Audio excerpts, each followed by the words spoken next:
welcome to the second part of our Youth Alive Leaders Fresh Skills training. And this time we'll welcome Torben Bergland. He's a psychiatrist from Norway. He's a son of a pastor. He has been the director of a center dealing with depression there in Norway. He worked at the Trans-European Division as a Health Ministries Director. And now he's one of the directors at the General Conference level at the Health Department. So welcome, Torben. I will pray for the beginning and then it's off to you.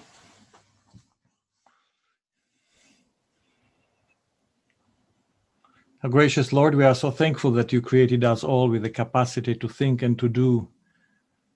But we need to confess that so often, because of all that we want to do, we get ourselves into trouble. And so we pray for your wisdom, not only for Torben, but for all of us tonight, as we consider how to be more useful for our own spiritual health, for our own bodies, but also in the larger scheme of things, the way you want to use each one of us. And thank you for the time that we can spend pondering these things. In Jesus' name, amen. Thank you very much for having me. Again, it's really nice to see the faces I know well.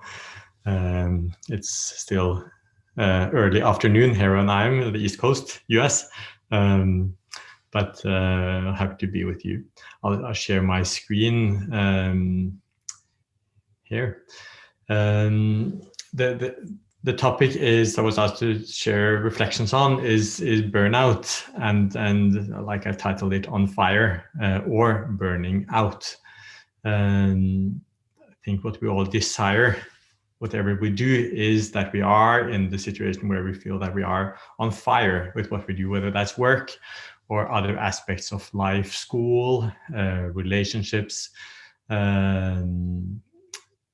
These things are that we want to have passion, we want to have energy for what we do, but what many find themselves, and you may have already found yourself at some time or another in life, is more in what we call like a state of burnout. And that's what I want to share more, sort of how do we understand it? How do we prevent it? What are some of the causes, and how can we deal wisely with how we relate to work, how we relate to service within the church?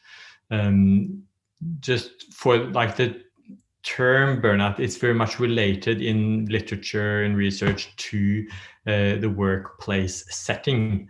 But I think these principles still apply beyond that.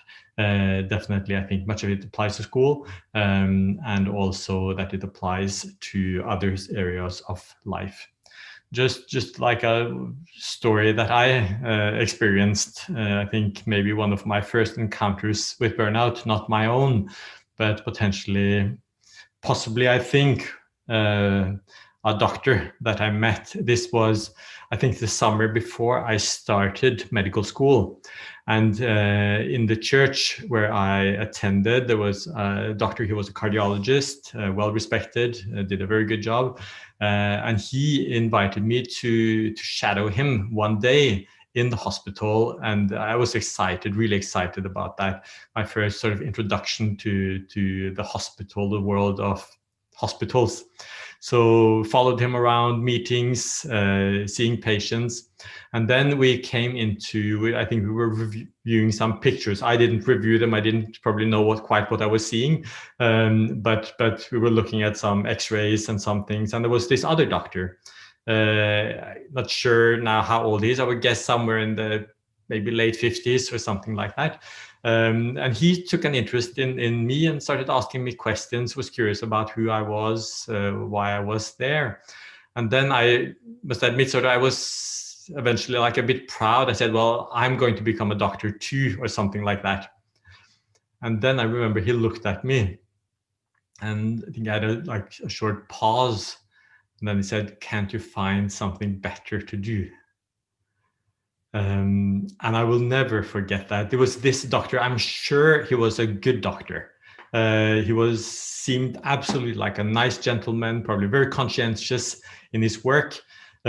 probably served his patients very well, but still this question, seeing this young man that I was at that time, ready to embark on this journey of studying medicine, and then eventually one day becoming a doctor. And then he sort of, this question, can't you find something better to do?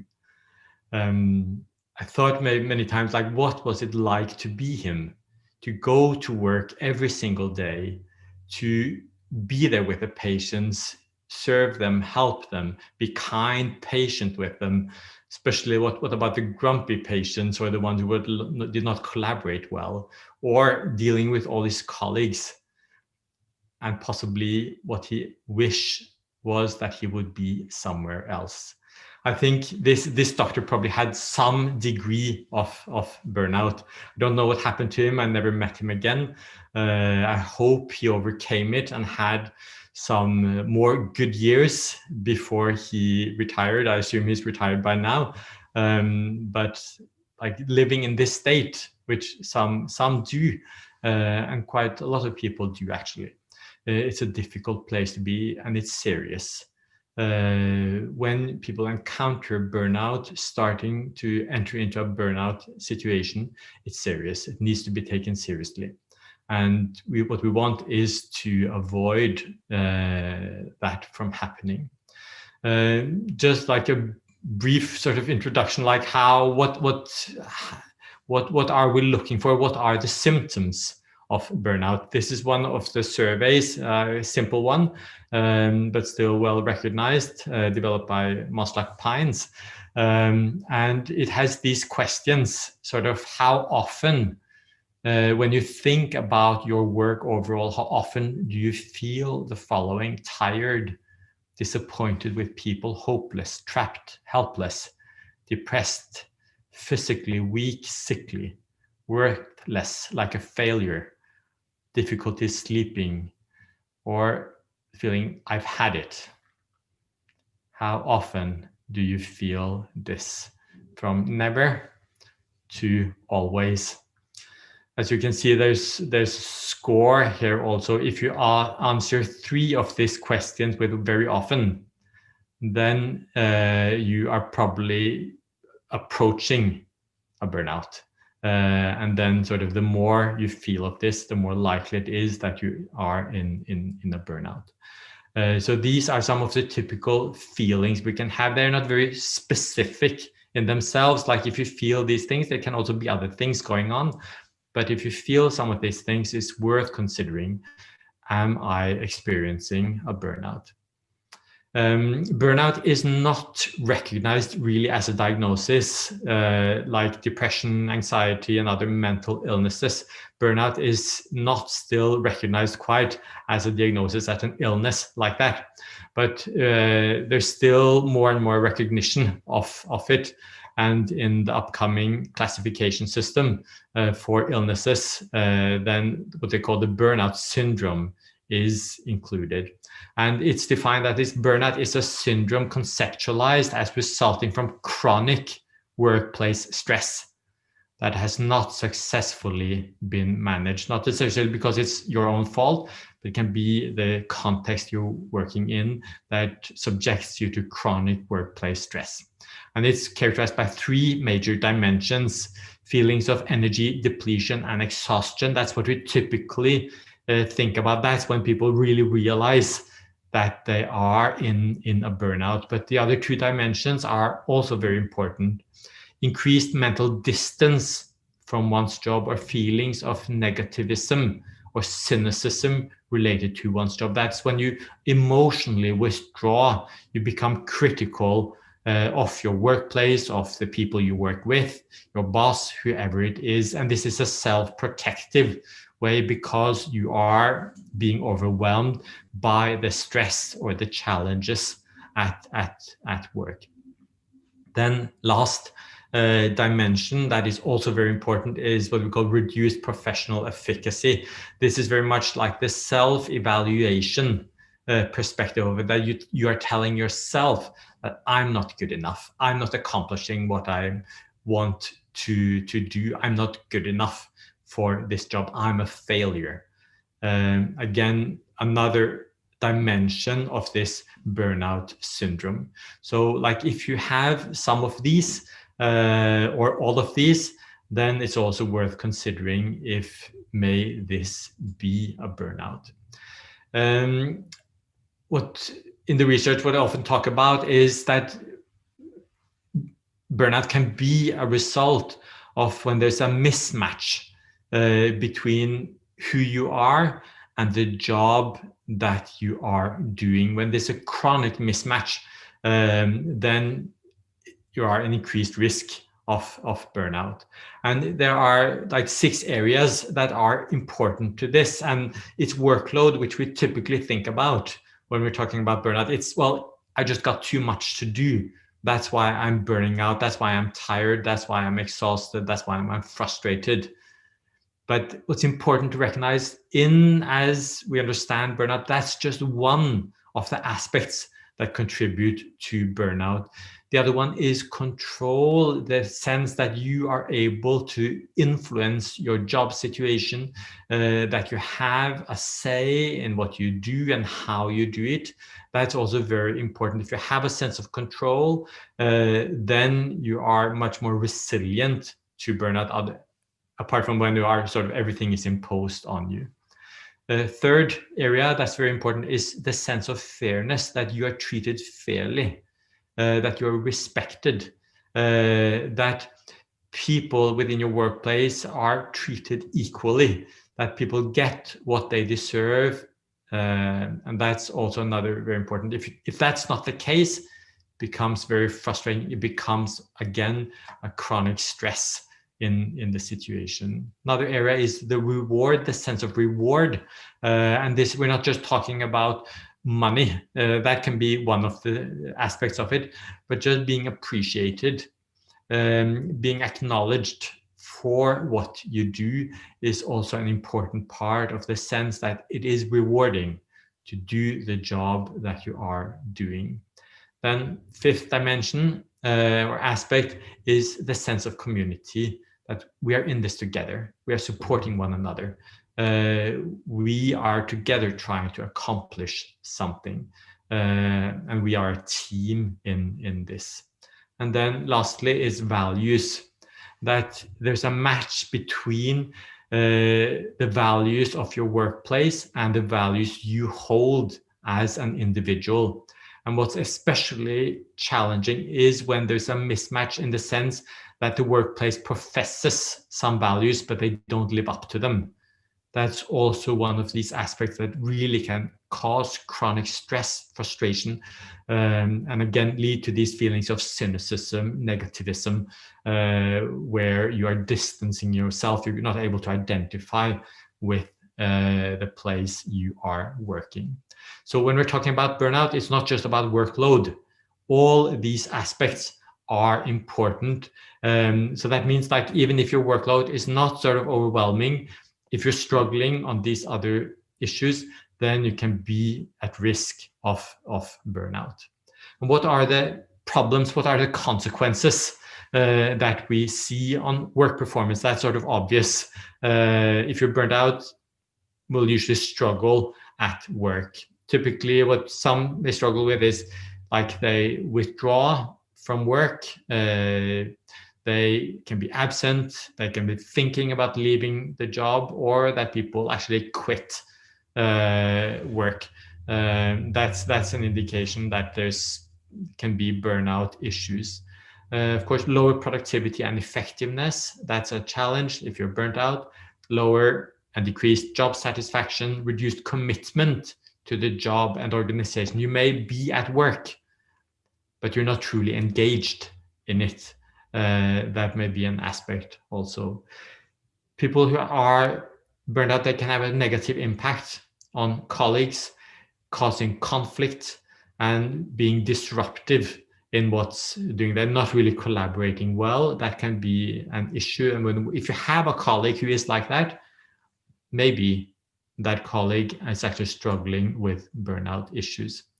And the challenge is, in a workplace, if you have people who are burnt out, that can in a way be contagious, because the dissatisfaction, the frustrations And of course, lower productivity, all this, it impacts the rest of the workforce.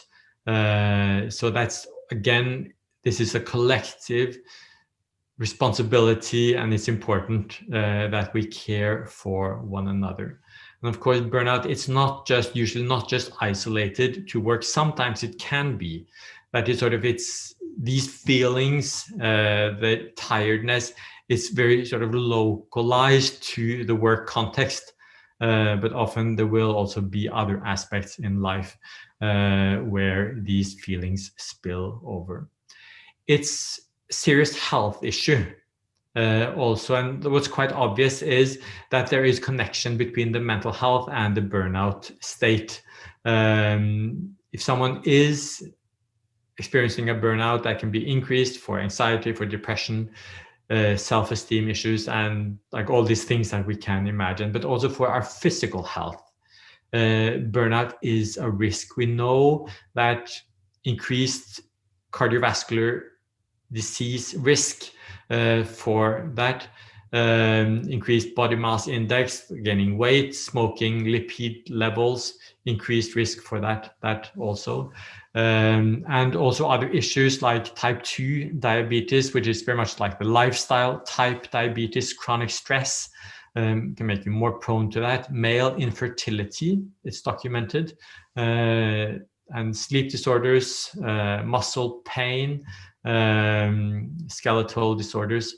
So these are issues, various kinds of issues, mental and physical issues, that may follow on the tail of a burnout, and it's not a good place to be. What we want is, rather than burnout, we want engagement. That is, in the literature, considered like the opposite of what burnout is. And that's like often when we start, hopefully, when we start a new job, come to a new place, we are excited about what we're going to do. We're excited. We believe in the new job, the new employer that we have. We start out with excitement. We start out with true engagement. But then the problem is burnout can erode this engagement. What started out with a sense of that it was important, meaningful, challenging, it can become rather unpleasant, unfulfilling, and meaningless. Energy turns into exhaustion, involvement into cynicism, efficacy into ineffectiveness. And again, not a place that is good to be.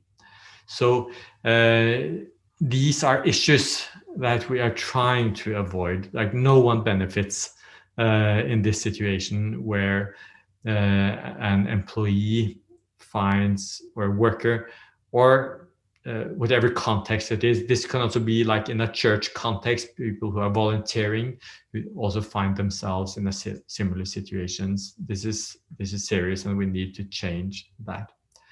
A very well recognized survey assessment done on what is it that creates engagement in work.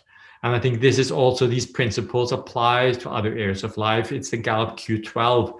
I'll just run through some of those questions with you to just show like, what is it? Again, this is done worldwide, this survey, well recognized, well researched. What is it that facilitates engagement in the workplace, or if we're in the church, engagement in whatever task we are doing within the church? So this is a scale where people are asked sort of how satisfied or dissatisfied are they according to these questions. And then question 1 is, I know what is expected of me at work. Important to know, what are my expectations? What is my role in this? Number 2, I have the materials and equipment I need to do work right. I am supported. What I need to do work well, it is provided to me. Then number 3, and I think it's interesting, at work, I have the opportunity to do what I do best every day. And sort of, this is not a luxury. If you're going to last in a job where you are investing a lot of yourself, it is important that you can have the sense that you are allowed to do what you do well. It's the reward aspect of it, that you feel, I am accomplishing something, I am doing well, I am serving well. Number 4, in the last 7 days, I have received recognition or praise for doing good work. This is not vanity. This is a necessity that we all need. We all need appreciation. We need acknowledgement that when we are investing ourselves in something, we need, this is a human need. It's fully appropriate and acceptable that we desire some kind of recognition for that we are doing things well. Every week, ideally, we should hear from someone that says, we appreciate the work you are doing. We think you're doing this well. Thank you for what you are doing. Number 5, my supervisor or someone at work seems to care about me as a person. Again, we are not machines, we are human beings. And in this, it's so important that we are recognized as such also, and that our superiors or someone else really take an interest in us as the human beings we are. This is also an important part of work. Number 6, there is someone at work who encourages my development, that I'm supported, I'm allowed to grow. I'm encouraged to grow in this position as a professional, and ideally also as a human being, as a person. Number 7, at work, my opinions seem to count. It's back to sort of the appreciation and being respected at work. If I have an opinion, if I have a contribution, then I'm listened to. Number 8, the mission and purpose of my company makes me feel my job is important. So this is also like being the values aspect, that I am being able to identify with what I'm doing. My associates and fellow employees are committed to doing quality work. It's motivating. It also drives engagement that others are committed to what they're doing. And then I think number 10 is interesting. I have a best friend at work. I have a best friend at work. Don't know what you think about that. But again, we are social beings. We need human connection. And ideally, also, we would enjoy friendships. We're not just colleagues, but we are people who care about one another, and we enjoy each other's company also at work. 11, in the last 6 months, someone at work has talked to me about my progress. People, that there's someone who takes an interest. And then 12, this last year, I have had opportunities to work at work to learn and grow. So these are, again, as human beings, we need this growth. We need to develop. That's a good thing. We're not static beings that just want to thrive in being just what we are. We need to develop and grow. Would like to share with you what I found very interesting. This is Josh Cohen.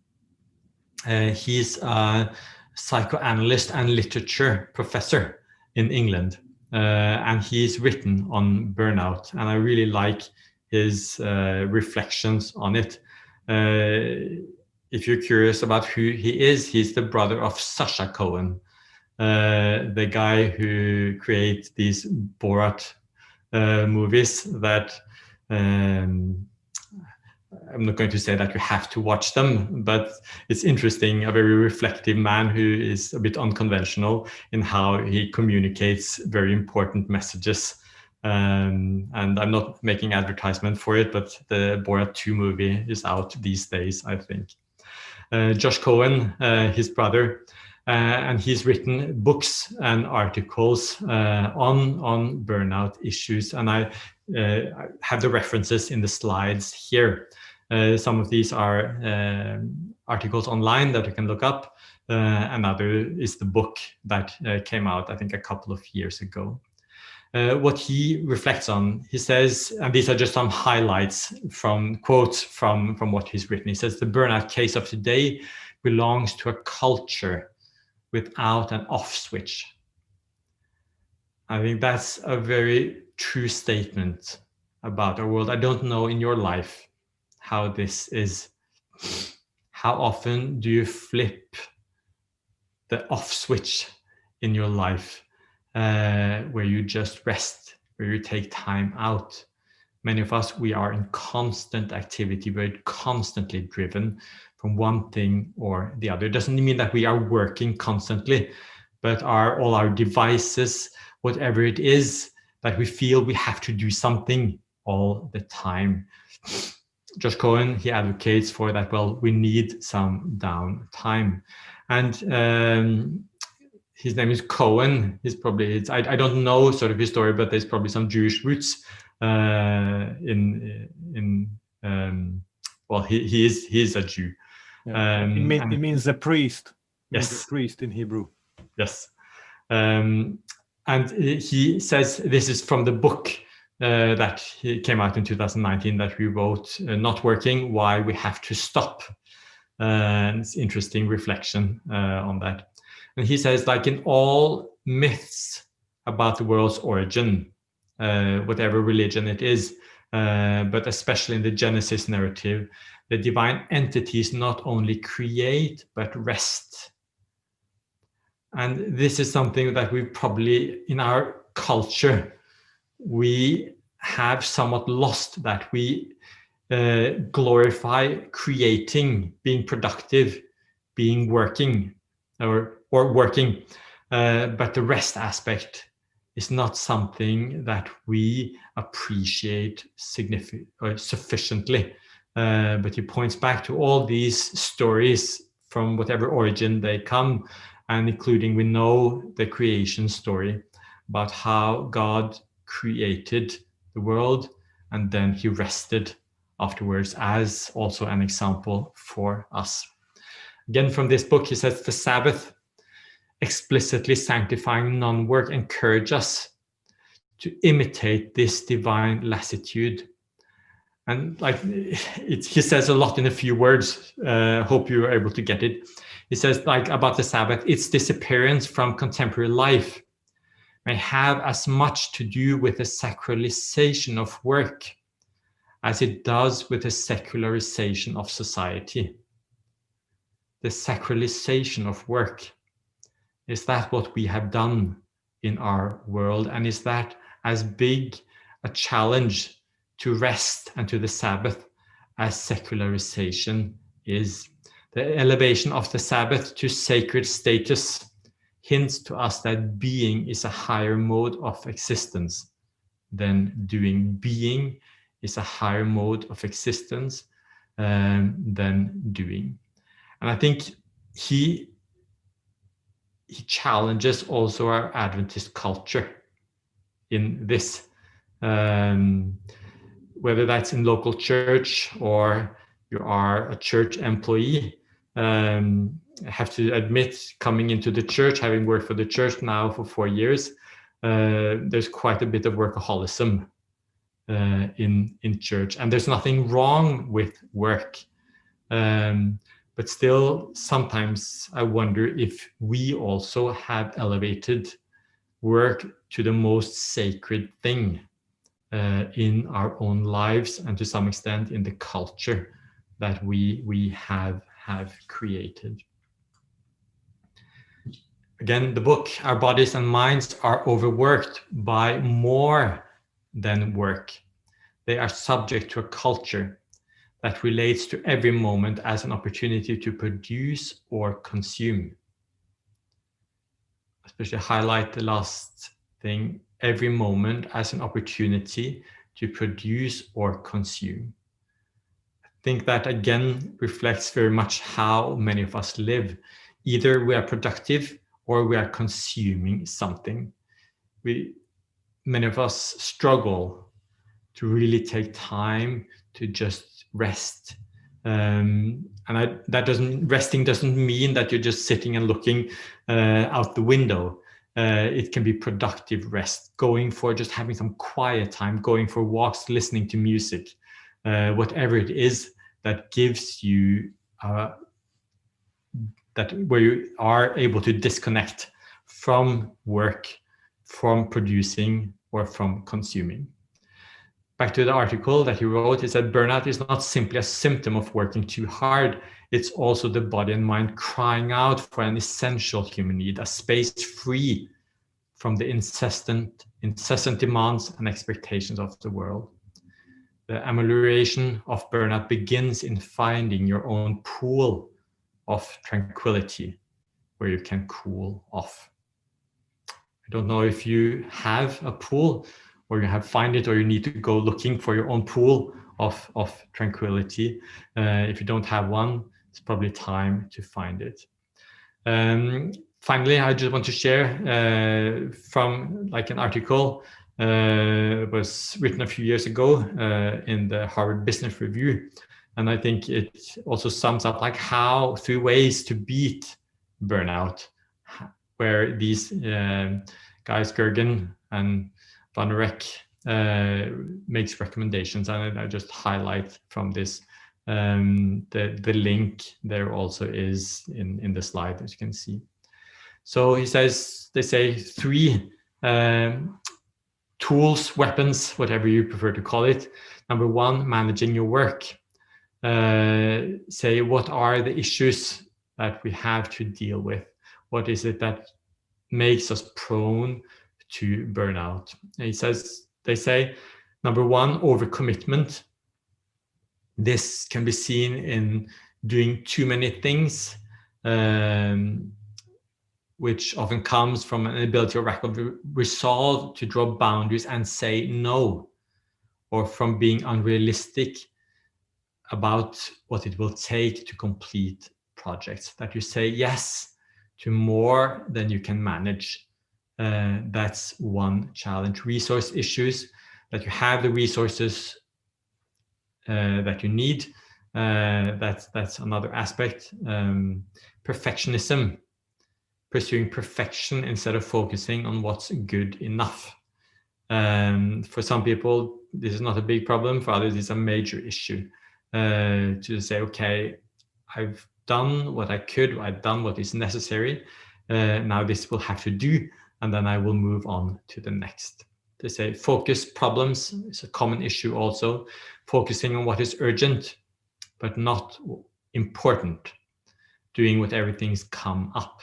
Don't know how you plan your workday if you have that kind of work where you have the freedom and flexibility to structure your own work. But oftentimes we are various kinds of things come in all the time. We are sort of likely to just respond to these things. But then how do we get time to really focus on what is really important? I'm currently reading a book. I haven't finished it, but it's called Deep Work. And it's very much about how all these distractions disrupt our ability to work deeply, to think deeply, to really produce quality work, because we are distracted by all kinds of things all the time. A major challenge, and sort of even more these days than it was before we had emails and text messages and instant messages and all kinds of things coming our way all the time. Then what they recommend, weapon 3, what we need, sort of one thing is how do we manage work? The other thing is how do we embrace renewal, rest? And they say we need on a daily level, how do you start daily renewal? How do you start your day? We have a morning, midday, evening routine that allows for breaks, reflection. Or do you strive to function effectively with the pedal to the metal all the time? Do you allow yourself breaks in between? Again, it's a good investment. Do you exercise? Do you get enough sleep? Do you eat well? Do you stay healthy? Do you do these things that make you stronger, that makes you more resilient, and that make you more efficient? I remember when I was a student, the times when I was most regular in doing exercise was in the times where I had to do exams, because I knew without doing exercise, I would not be able to work efficiently and focused. So I have to admit, I wasn't as regular always in the other times, but when I just knew that from experience, when I was having to perform optimally, I had to invest time in exercising and also in sleeping. Long-term renewal, we need on a daily basis, but also like long-term perspective. Do you take time off to travel, to rest? Do you take vacations? Do you fill your life with adventure, enjoyment, and rest? And then also they suggest, well, do you take sabbaticals? Or, for example, take advantage of transitions between periods, between jobs? What about taking an extra month off if you're transitioning from one job, if your finances will allow that? And then they also talk about sanctuary, creating a sanctuary in your own life. And they describe this as like a place of refuge where you have joyful activities. And their list is sort of it's prayer, meditation, yoga, hiking in the woods, jogging on a deserted road, listening to music, or whatever else works for you, whatever gives you reprieve. Do you have these activities in your life, and do you practice them on a regular basis? Then what they say, the last thing that they recommend is important and essential, is doing the right work. And that is making work something that is important. And that doesn't mean that you have to be in maybe like the most, like the organization that works with humanitarian causes, or even in church. Like whatever you do, you can always infuse that, what you do, with service, with meaning, with significant, making a difference to other people in their lives. So what they suggest, ask yourself, is your work and life infused with purpose and fulfillment? Do you have a vision of the good life that you're working toward? Do you bring your values, strength, and passions to work, or do you leave them at home? So these are some recommended things that these authors suggest that can make us more resilient, make us manage things better, that can help prevent getting into a burnout. I'd like to finish with a quote from Ellen White, written in 1893. It's in the Review and Herald, and it's a reflection of Jesus saying to the disciples, "Come apart, rest for a while." And in this, it's a great article, or well, actually a two-piece article. I recommend to look it up and read the whole, or both of them. But this is part of it, what it says: "Our God is ever merciful, full of compassion, and reasonable in all his requirements. He does not require that we shall pursue a course of action that will result in the loss of our health or the enfeeblement of our powers of mind. He would not have us work under a pressure and strain until exhaustion, or could we say burnout, follows, and the prostration of the nerves, like harming our mental health. The Lord has given us reason, and he expects that we shall exercise reason and act in harmony with the laws of life implanted within us, obeying them, that we may have a well-balanced organization." And I think in this, she's not talking just about our organizations, but we're talking about us as individuals, how our physical, our mental, our social, and spiritual life is organized. It needs to be balanced. We need to be respectful of the principles for health, for life, physical and mental, social, spiritual, that we are created, the boundaries we are created within. this is what God wants of us, not to be slaves, machines that are constantly, as Cohen said, producing or consuming. That's not what we're created for. We are also supposed to do work. We're supposed to be productive. We're also allowed to consume the good gifts that God gives us. But from the very beginning, we were created and intended also to enjoy rest, the Sabbath rest, 1 day a week, but also throughout the week. We need these in our lives. So that's some reflections on this topic.